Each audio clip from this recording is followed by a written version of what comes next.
Good day, and welcome to this online webinar on hip dysplasia in dogs.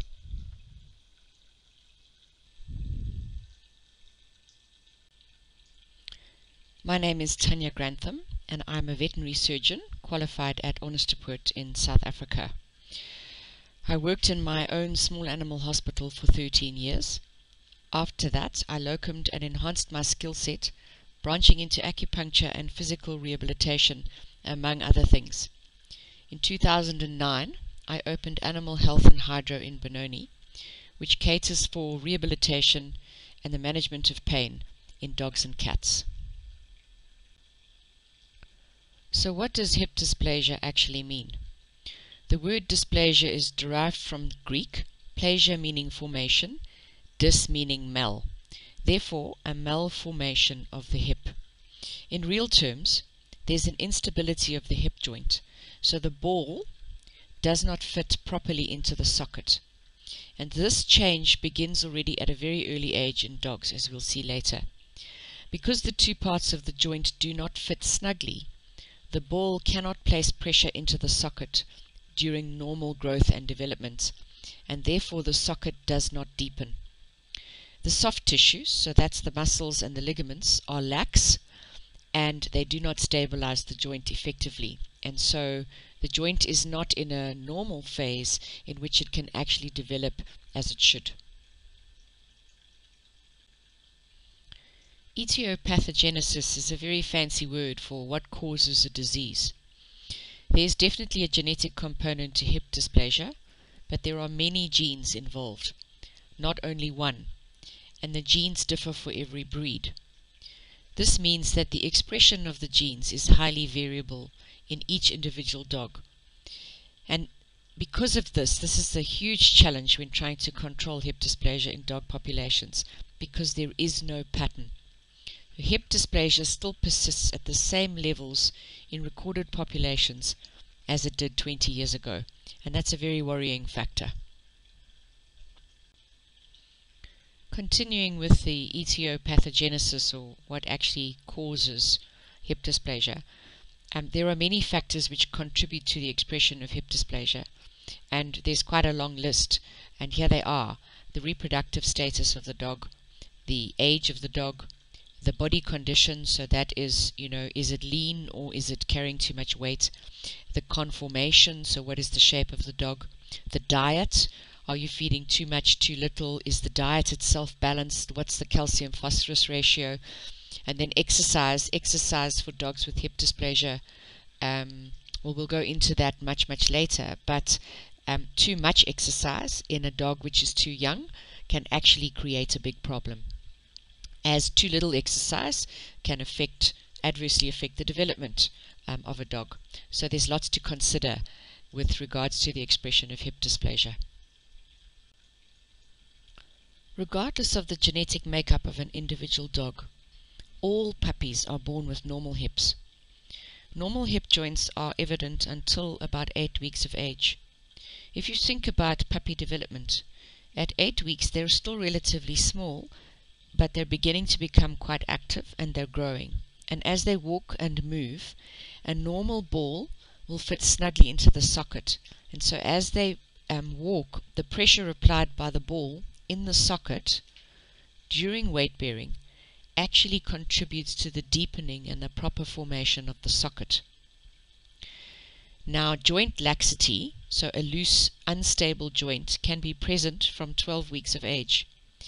This means that the loose ball does not fit well into the socket, and so the development of the socket is adversely affected.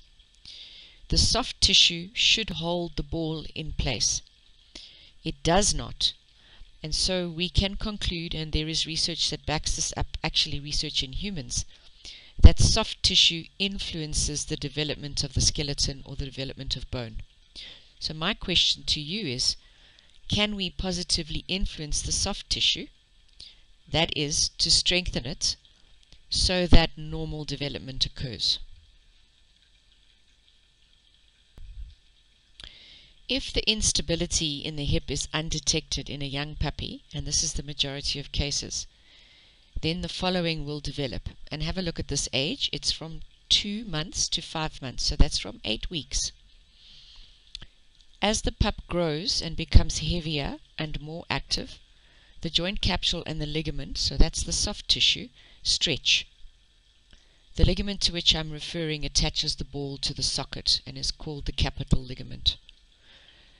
As this process continues, inflammatory fluid accumulates in the joint, and because of the poor fit, the ball catches the top edge of the socket as the dog walks, and then the ball will dislocate slightly every time the dog bears weight, and then when the dog lifts the paw, the ball moves back into position. So every time the dog steps on the leg, the ball moves out of the socket and catches on the top of the socket of the pelvis, and then as he lifts the weight, it falls back into place, and this creates a great deal of pain and discomfort and a very strange walk often.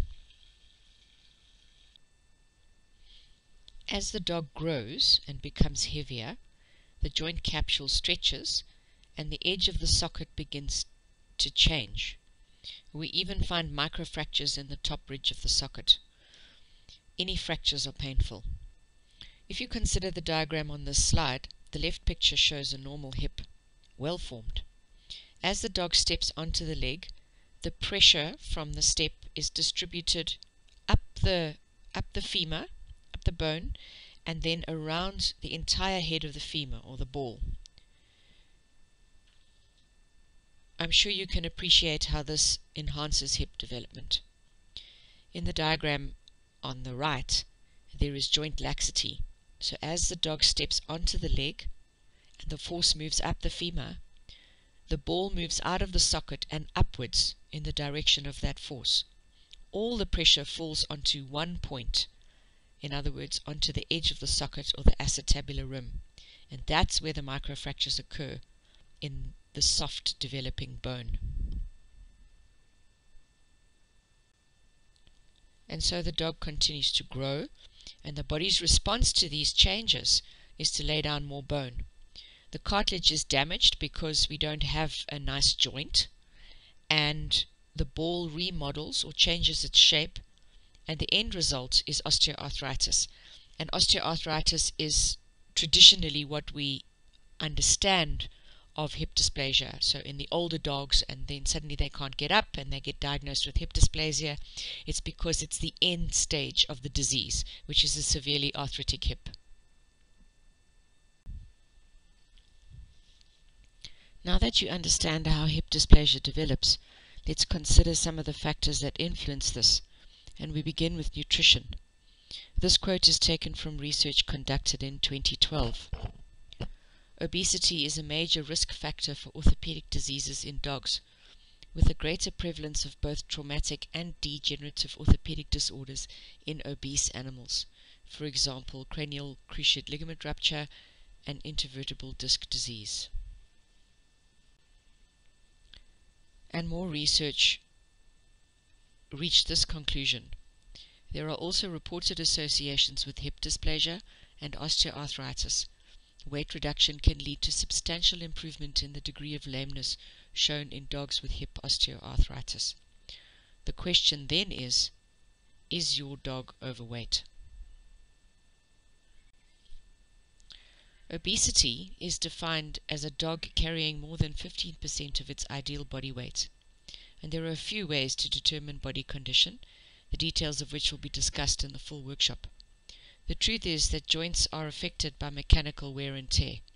The more weight, the greater the pressure on the joint, the quicker it will give in. The influence of nutrition in the development of puppies could fill an entire webinar. Suffice it to say that overfeeding is more damaging than underfeeding. The other factors mentioned earlier that influence the development and expression of hip dysplasia are not within the scope of this webinar. The age at which a dog is sterilized, or if it is sterilized at all, will play a role. Conformation of the dog, exercise, too much or too little, and supplements all require more attention. Let's look at how the dog with hip dysplasia presents. I was taught that hip dysplasia was a disease of old dogs, and some dogs do only show symptoms later in life when the osteoarthritis is severe, and that's the radiograph on the right hand side. There's lots of bony changes. They struggle to rise and they walk with tiny steps. As discussed, this is actually the end stage of the disease. The more that is discovered about hip dysplasia, and the more we have to look for. There is now a group of dogs that show signs from as early as 4 months up to 12 months of age. If you recall the way the hip develops, these younger dogs are in the phase of microfracture and pain, and will show changes in movement and behavior. Again, the rate of progression of canine hip dysplasia varies between individuals and is difficult to predict. This video shows movements that can be seen in dogs with hip dysplasia. The golden retriever has short strides in the back legs. Notice that the rear legs do not want to extend. From behind, look at the sway from side to side of the hindquarters, especially of the right.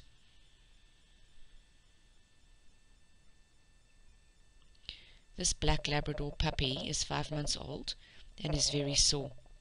Look at the small steps he's taking with the back legs.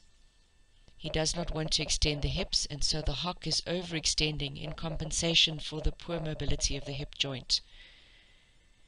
And notice also that his forequarters are very well developed in comparison to the hind legs, so he's pushing his weight forward onto the front.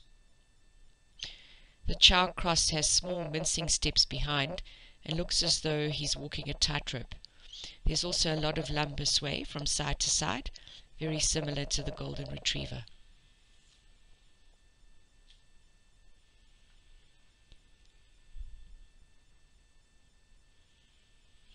And this Rottweiler is enormous for 9 months of age. He also does not want to extend the hips, and the hocks are upright. These clients remarked at how this dog loves to play with a Jack Russell Terrier while he's lying down, so the Rottweiler is lying down. Now for me this is a very, very big red flag. A dog of this age should be up and bouncing and completely active. As he moves into a run, notice the bunny hopping, so he moves those two back legs together. Bunny hopping is not normal.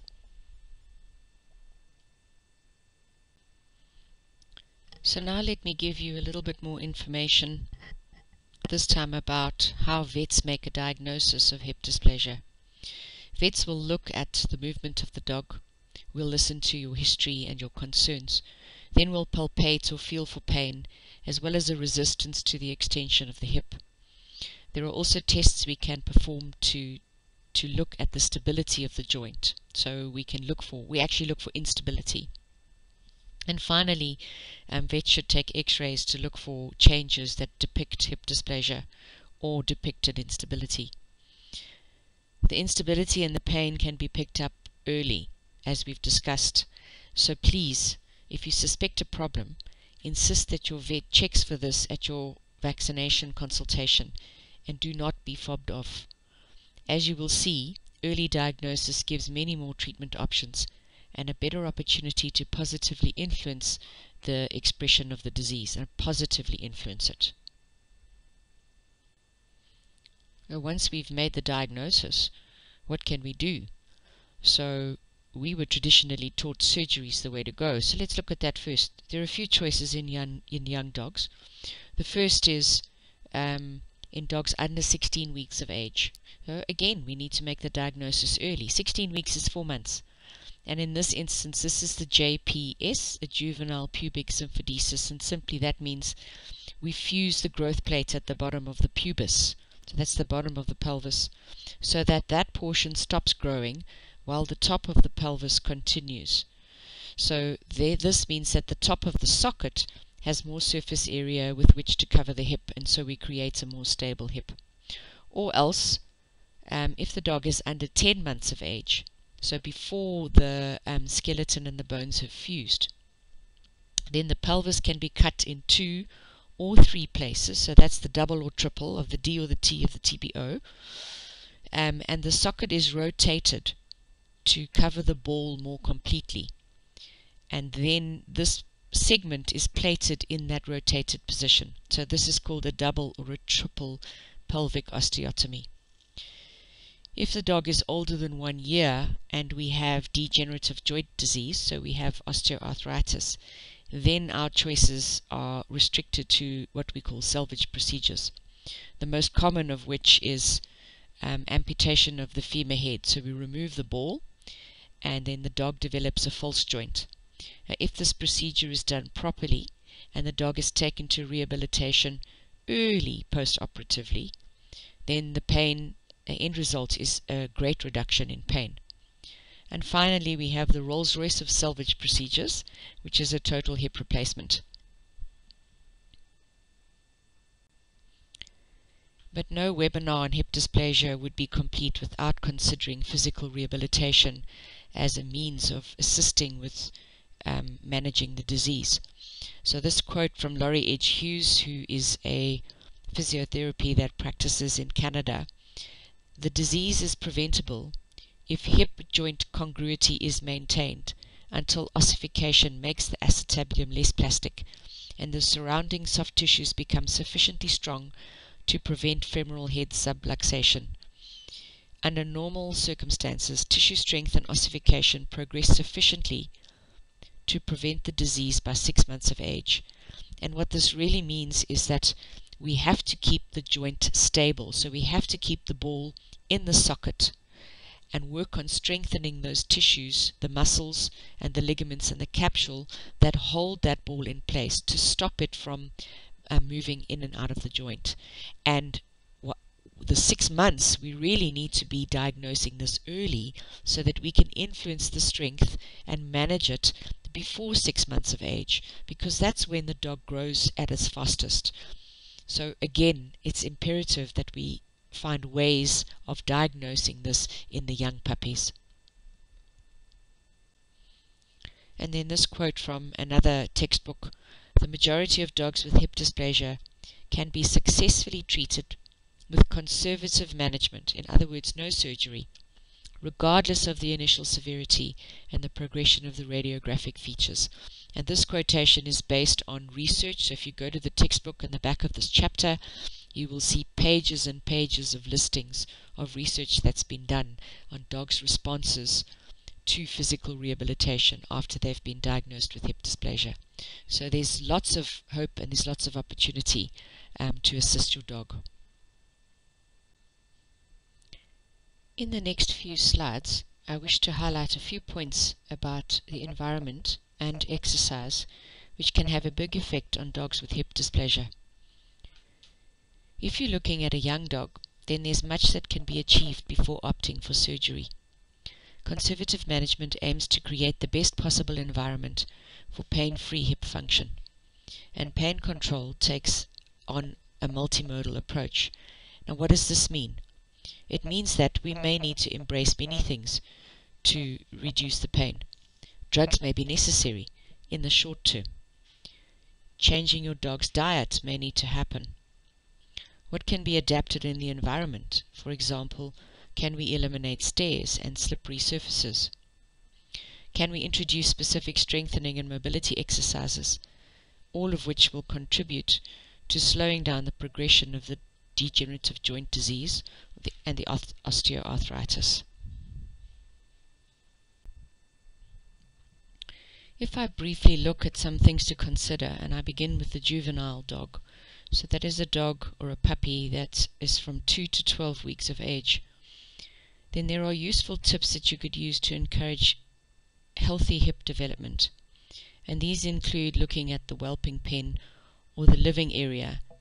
These spaces must not have slippery floors. So slippery surfaces encourage sliding and the dog to do the splits, and these movements are not good for hip development. Secondly, we need to be looking at appropriate activity. And this means that pups should be encouraged to perform activities that are suitable for their stage of development and their coordination. So as the neurological system develops, so the activities become more complicated. And a good example of this is stairs. So puppies do not have the necessary neurological development to negotiate stairs until they are older than 3 months. Allowing them to roll down and fall down steps can seriously damage the young soft skeleton and the formative joints. So block the stairs. And then I really encourage all of you to find a vet that performs thorough puppy evaluations, or to ask a physical rehabilitation practitioner for an assessment. And I also encourage you to listen to your trainers, your handlers, the breeders. You know, they all have a lot of knowledge and they've often seen a lot of things. And then secondly, we can consider the young dog, who's still a puppy, but older than 3 months and going up to about a year. And these dogs can be encouraged and managed in a number of ways. For example, do not allow puppies to play with larger puppies or older puppies or exuberant adults. They will be tempted to do things for which they do not have the coordination, or they will be bashed around and bullied. And this can leave or have similar results to falling from a height or being hit by a car. So don't underestimate what that rough play can do. This does not mean that they cannot interact with dogs of different sizes and ages. It means that these interactions should be supervised and stopped if they become too rough.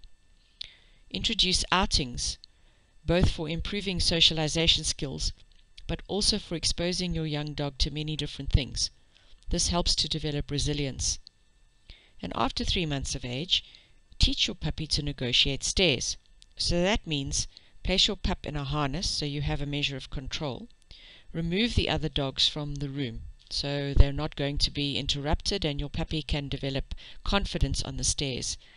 And then show him or her how to negotiate the stairs. And perform this exercise over a number of weeks to allow for integration within your puppy's sense of movement. It's very, very, very important that there should be no fat puppies. In fact, if your friends ask you if you're starving your puppy, then you have the ideal growing weight.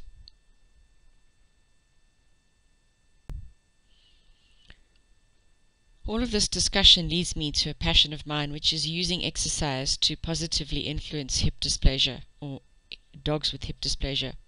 The premise is simple and can be applied to any dog, regardless of the age, size, or stage of the disease. Begin with the basics.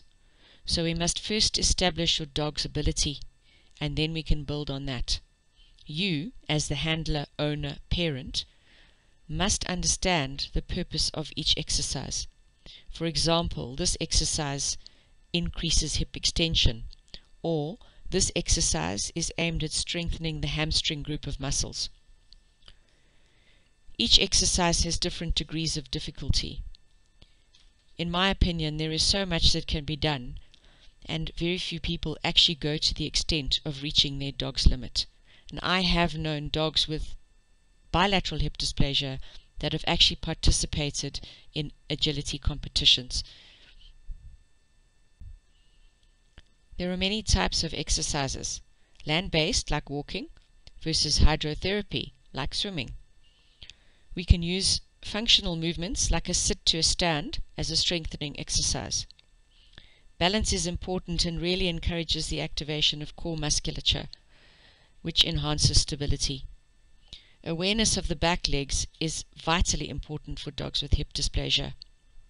And the next video will actually show you how we worked with a young German Shepherd puppy. And the online workshops introduce concepts and exercises on which we build to get your dog to be able to perform and be active and have very little pain. German Shepherd dogs have highly angulated back legs. This means they can run beautifully on the straight, but they lose stability on turns. In order to counteract this, it is important to institute a program of hind limb awareness and strengthening from an early age. Begin with easy exercises such as weight shifting to the rear end with the front legs elevated. Extend the back to encourage core engagement. Get the trainer involved. Progress to higher elevations, unstable surfaces, and combinations thereof. Progress to more active exercises. With the front legs on a bosu, weight is moved to the hind legs, heightening awareness. Sidestepping strengthens the stabilizing muscles of the thighs, and the dog must think about paw placement. When attempting the reverse, it can be seen that the hind leg awareness is challenged, and this is a much more difficult exercise. Stepping over obstacles requires awareness of paws, so too do serpentine movements and figure of eights. Notice how well this dog brings his rear end around and places his back paws. Backward walking stimulates hind limb awareness and strengthens muscles. The next progression is stepping over an obstacle when walking backwards, and this dog is looking for an obstacle with his hind limb. His ability to stand on one hind limb while lifting the other over is as a result of the program he has been on since a pup.